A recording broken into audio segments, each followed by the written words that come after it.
A wise man once said, "Ask not what your country can do for you, but what you can do for your country." This wise man was John Fitzgerald Kennedy, or JFK. In my mind, one of the most influential and important presidents and or persons that we've had in our country in the last 100 years.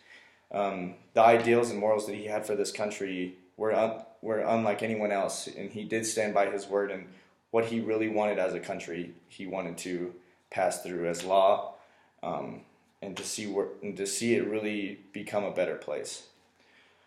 A brief history about John F. Kennedy. He was born in 1917 in Brookline, Massachusetts. His father was John E. Kennedy, and his mother was Rose Fitzgerald. John E. Kennedy Sr., his father, was a congressman, a senator, and would later become a mayor of Boston as JFK would be growing up. I think this was an important role model in his life as in the political world, and probably really forced him through the politic chain. He was the second oldest of 9 siblings. His sister was Eunice, who actually would go on to be the founder of the Special Olympics. His brother Robert would be his attorney general while he served as president. And his brother Ted would go on to be one of the most important senators in the U.S. history, some would say. As JFK got older, he was mixed on where he would go to college. He first decided to go to Princeton, but then quickly joined up and went to Harvard in 1936.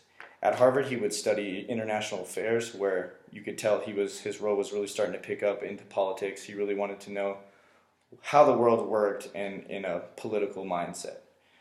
He would go on to graduate in 1940, but before that, he wrote a senior thesis called Why England Slept. And this was a book about basically why Great Britain wouldn't be able to defeat Nazi Germany in the World War II in the upcoming war, just because of their little power.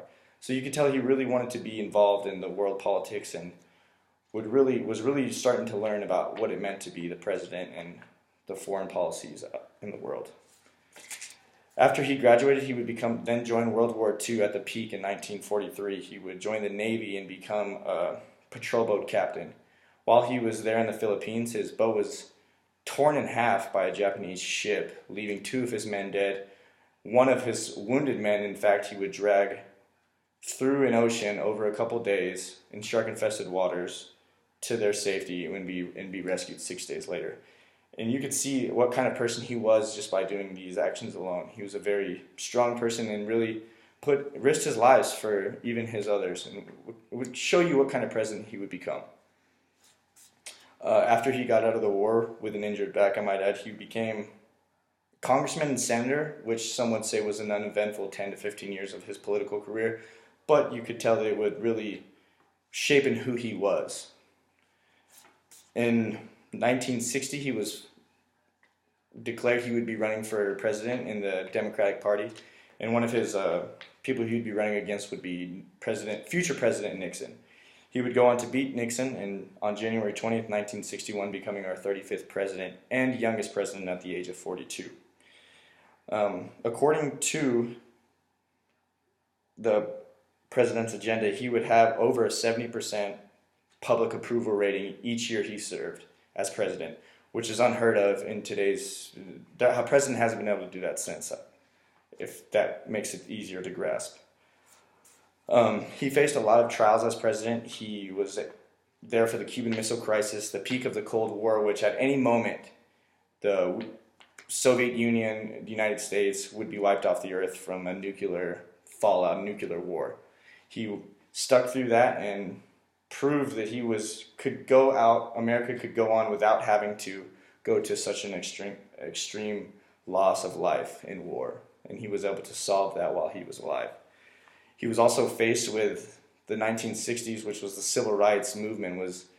There was a lot of turmoil in our country race-wise, and he wanted it to be different, judging off of what Hitler was doing in Nazi Germany when he served in the war. He was thought any kind of race discrimination was just awful, so he really forced over the 3 years he was in term to pass the Civil Rights Act.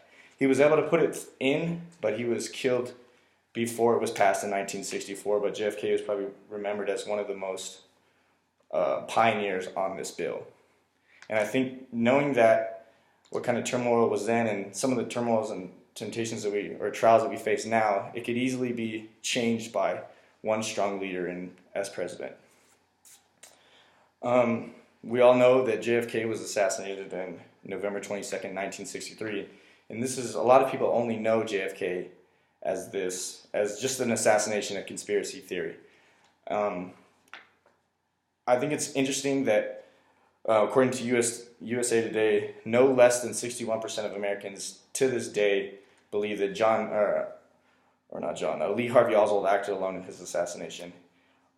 So he will always be remembered now, not only as this great president, but he will always be fixed in our minds as this conspiracy. Would we really like to know who killed him? Yes, we would, but I think that it's unique that we still remember him and think of him, and documentaries are still being released on him today. It's interesting that he basically can't be forgotten at this point, making him just another footnote as to why he was just a remarkable person, and his life had a remarkable turnout. Again, I wanted to just touch on who John F. Kennedy was in a real quick manner. I think he was who he was made him just so important and influential to our country and who we strive to be. And I know that we're falling out. Some people would say we're falling out now again, back into the holes that we were even then in the 60s. But a strong leader and a strong person can go and change these things as long as we know we can, and as long as America comes together as a whole and backs that person, just as they did John F. Kennedy when he was in office.